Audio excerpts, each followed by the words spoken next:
Are you ready for your bedtime story?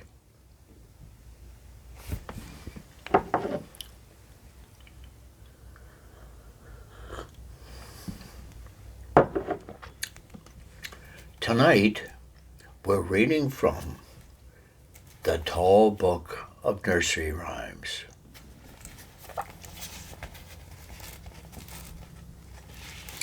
Let's see where we are. Let's see.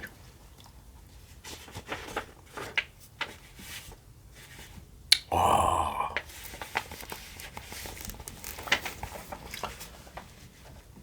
first story tonight is called The City Mouse and the Country Mouse. There was once a happy little country mouse who lived in a big wheat field. In the summer, she feasted on grains of wheat or on bits of bread from the farmers' lunch boxes. When the weather grew cold, she moved into the farmhouse and picked up bits of cake and bread and cheese, which the cook dropped on the kitchen floor. These she stored away in her little mouse hole in the attic until she had a good supply laid in for the winter.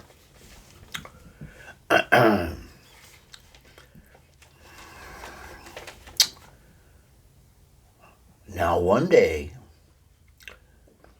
during the winter, the little country mouse cousin, a city mouse, came to visit her. When they had chatted for a while, the little country mouse took her visitor to see her attic pantry.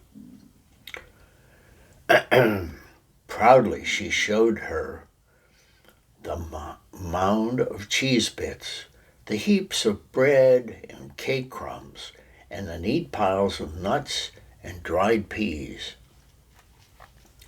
But when the city mouse had eaten a hearty dinner, she wiped her whiskers daintily and said, "You poor thing, so is this the way you live, on leftovers dried up in the attic? Come with me to the city and I will show you a real feast."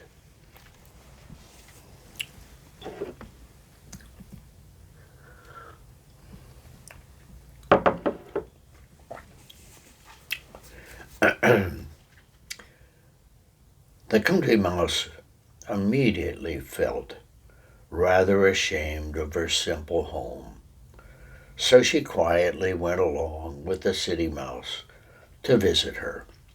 The city mouse led the way into a huge brick house, up a great staircase and onto a dining room. The rich people who lived in the big house with the city mouse were just having dinner, so the two little mice hid behind the door. "Keep very still," said the city mouse. "When they leave the table, we can have all the food that's left."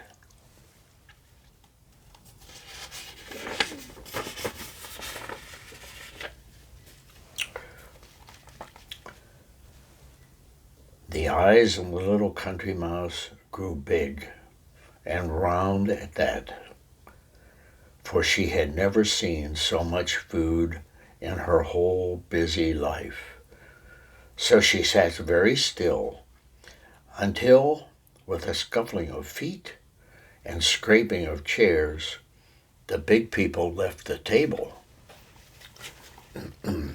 "Come on," squeaked the city mouse, peeking cautiously to the right and to the left. She led the way across the room, up onto a chair, and from the chair onto the table, with the country mouse scampering along behind her. The country mouse took a long look around her at the table, still crowded with good things, and sighed a deep, heavy, happy sigh. "This is wonderful," she said, and taking a big bite out of one piece of a beautiful cheese. "They live just like a prince." She had scarcely finished squeaking when, with a snarl, a cat pounced up on the table.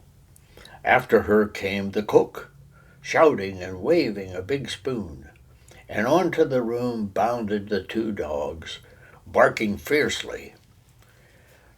Then there was a terrible row. In the midst of it, the two mice skittered down to the floor and dodged into a handy hole.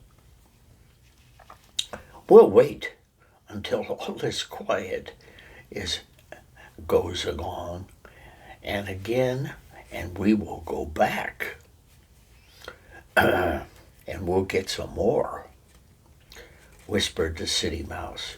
But her country cousin shook her head timidly and firmly. "We'll wait until it's quiet again, and then I'll go home as fast as I can.